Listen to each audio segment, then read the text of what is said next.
अस्सलामु अलैकुम वरहमतुल्लाहि वबरकातुह।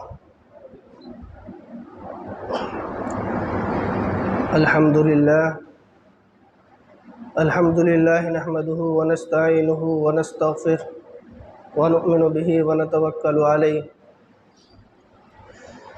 व नऊज़ु बिल्लाहि मिन शुरूरि अनफुसिना व मिन सय्यिआति अअमालिना मन यहदिहिल्लाहु फला मुज़िल्ल लहु व मन युज़्लिल्हु फला हादिय लहु व नशहदु अन ला इलाहा इल्लल्लाह वहदहु ला शरीक लहु व नशहदु अन्न सय्यदना व मौलाना मुहम्मदन अब्दुहु व रसूलुहु।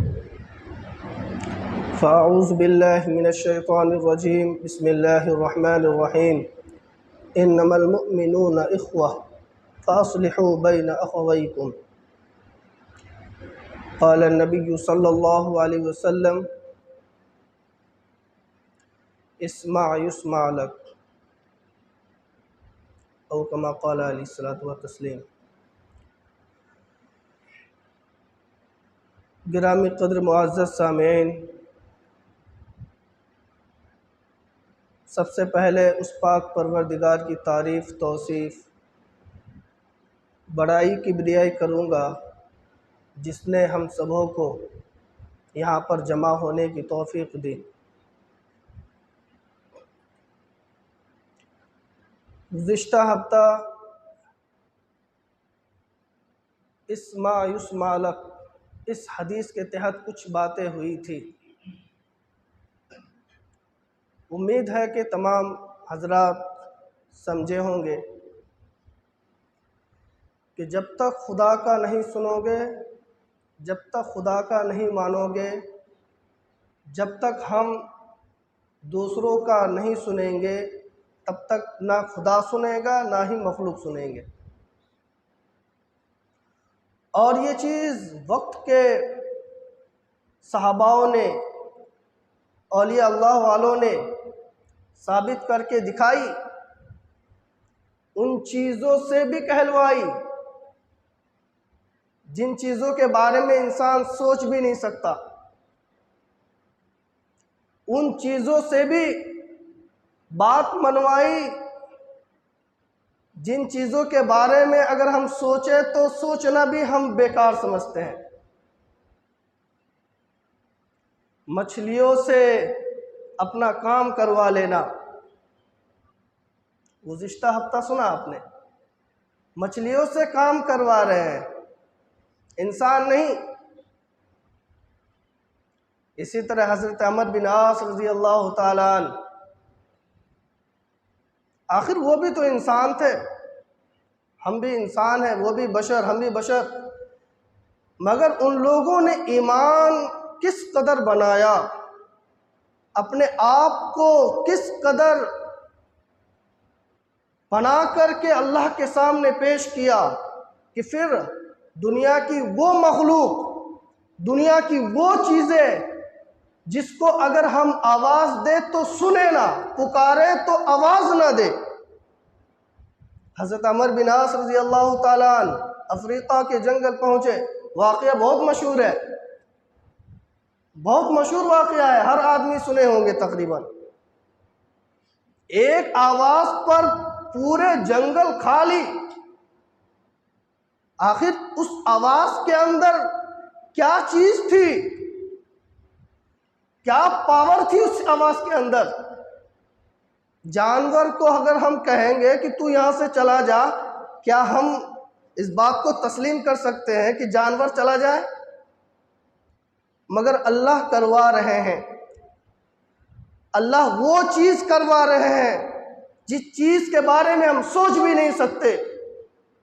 एक चमत्कार, खर्क आदत, इंसान सोच नहीं सकता है।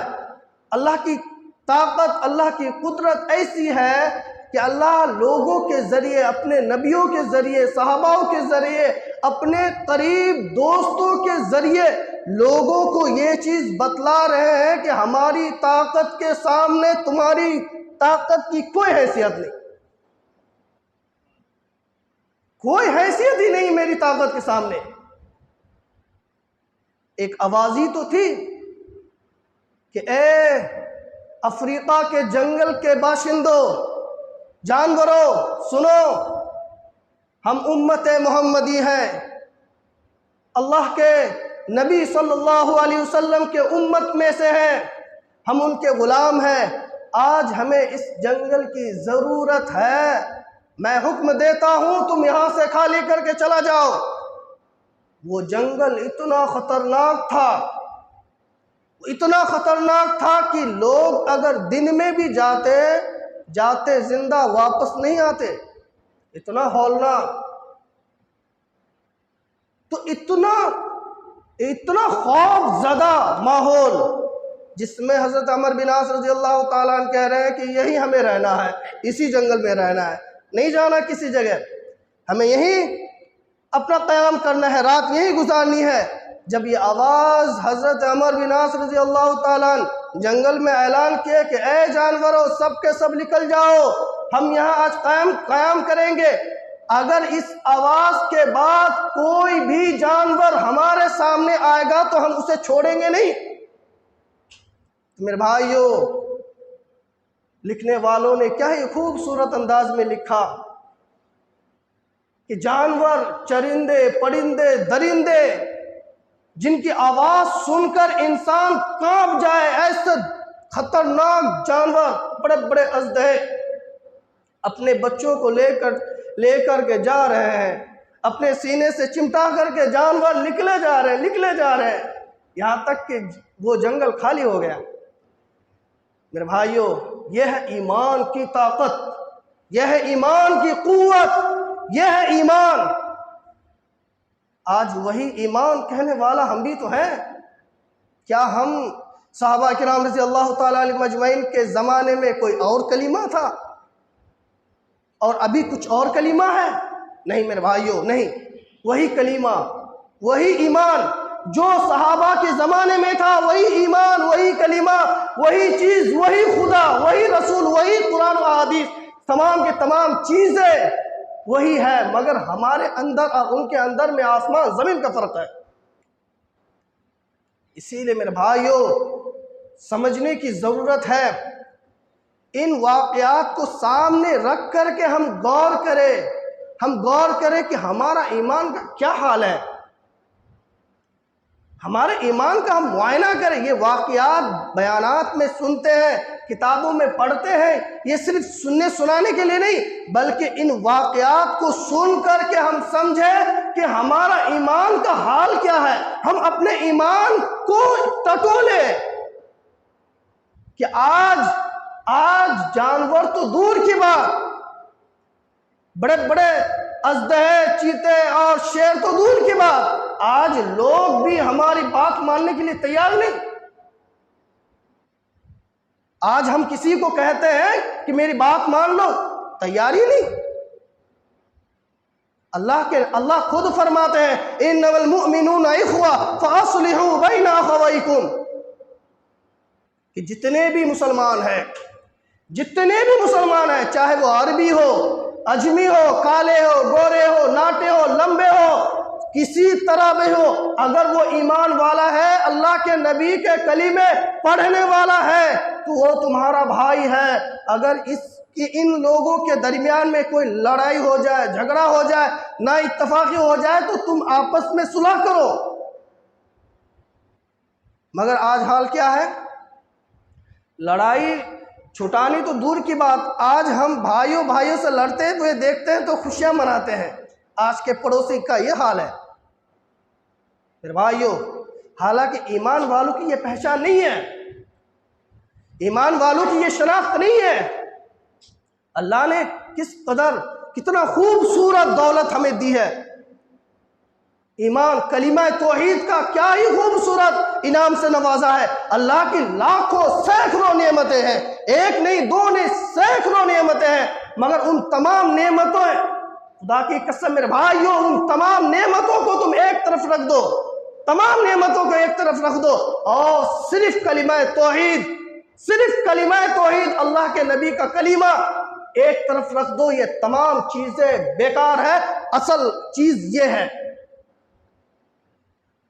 जो चीज हमारे पास है वो तो गैरों के पास भी है, घर है, गाड़ी है, रहने सहने का हर इंतजामात है, जो चीज़ें हमारे घर में है वो उससे भी बढ़कर के है, मगर वो चीज़ नहीं है जो चीज़ हमारे पास है। मेरे भाइयों, एक ईमान वाला चाहे वो कितने भी कम ज़र्फ हो, उसकी दुनिया में कोई हैसियत ना हो, मगर वो इंसान उस इंसान से कई गुना ज़्यादा अफजल है जो ईमान वाला नहीं है। इसीलिए मेरे भाइयों, ईमान की हैसियत को समझे, ईमान को समझने की कोशिश करें, ईमान बनाने की कोशिश करें। जहां माहौल मिलता है, जहां ईमान बनाने का माहौल मिलता है, उस माहौल में जाने की कोशिश करें। आज परगी में इज्तिमा होने वाला है, कुछ दिन के बाद इज्तिमा होगा। क्यों होगा? किसकी नीयत में यह है कि वहां हम जाएंगे तो हमें रुपए पैसे मिल जाएगा? किसकी नीयत में यह है कि हमें वहां जाने से कुछ बड़ा दुनियावी फायदा हो जाएगा? मेरे भाइयों, लाखों की तादाद में वो इज्तिमा की तैयारी हो रही है सिर्फ ईमान के खातिर, सिर्फ ईमान के लिए। जिसकी नीयत के अंदर अगर उस ईमान की बनाने के मुतालिक नहीं, दुनियावी एतबार से उसके लिए कोई फायदा नहीं। इसलिए मेरे भाइयों, जहां भी ईमान बनाने की जरूरत पड़े, जहां भी ईमान बनाने की जगह मिले, वहां पर हम जाने की हत्तल इम्कान कोशिश करें और जाए, उन जगहों को ना छोड़े। मेरे भाइयों, एक छोटा सा वाक़या आपके सामने पेश करता हूं, आप समझे कि वाक़यातन अल्लाह ने ये दौलत हमें कितनी बड़ी दी है।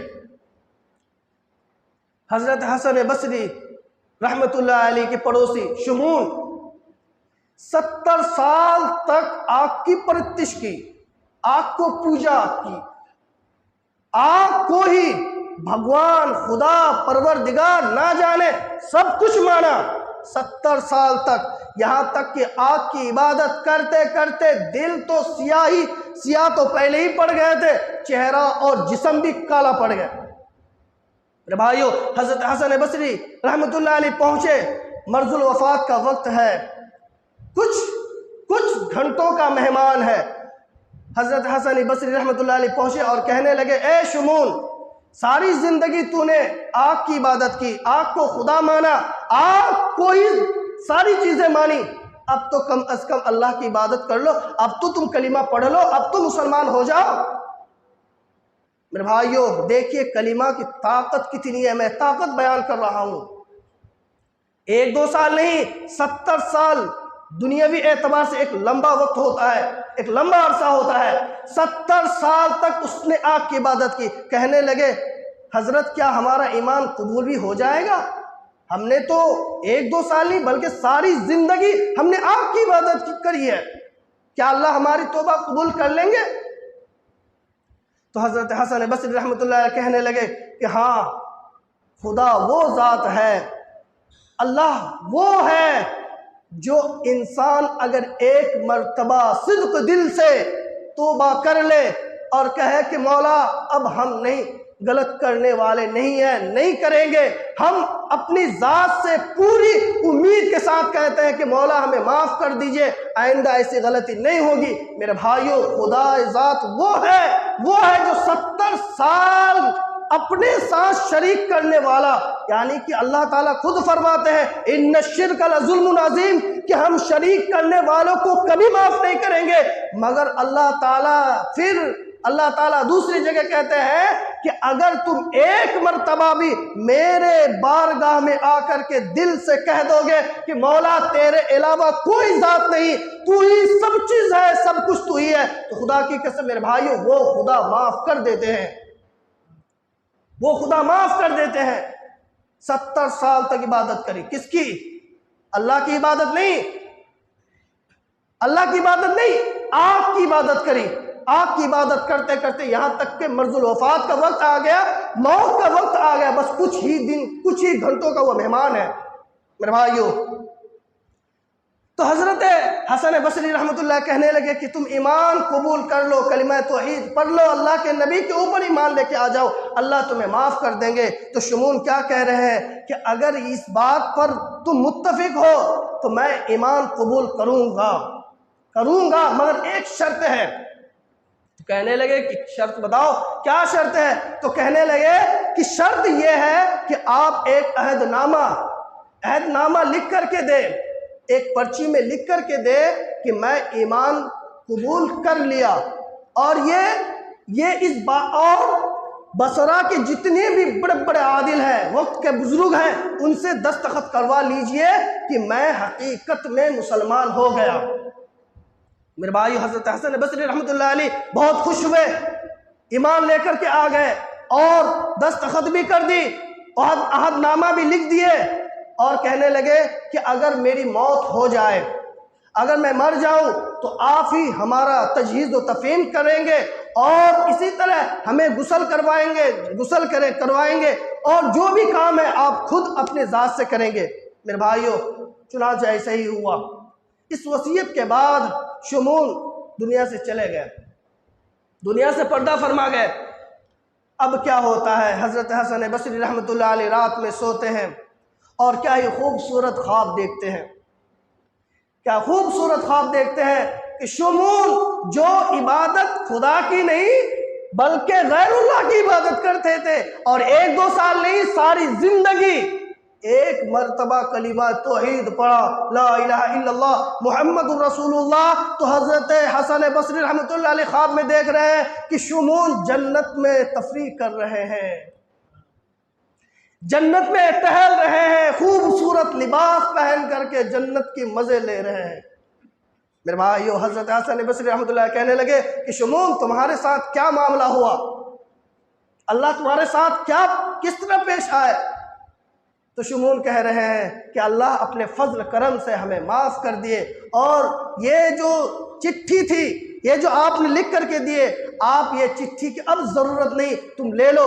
हज़रत हसन बसरी रहमतुल्लाह अलैह को दे दिए। मेरे भाइयों, किताबों में आता है कि हज़रत हसन बसरी रहमतुल्लाह अलैह जब बेदार हुए तो वह चिट्ठी उसके हाथ में मौजूद थी। क्या कलीमा है, और वो कलीमा लेकर के आज हम फिर रहे हैं। वो कलीमा हमारे अंदर है, जिस कलीमे के पढ़ने से अल्लाह ताला हजारों लाखों गुनाहों को माफ कर देते हैं। वो कलीमा है हमारे पास, मगर आज उस कलीमे की अहमियत नहीं।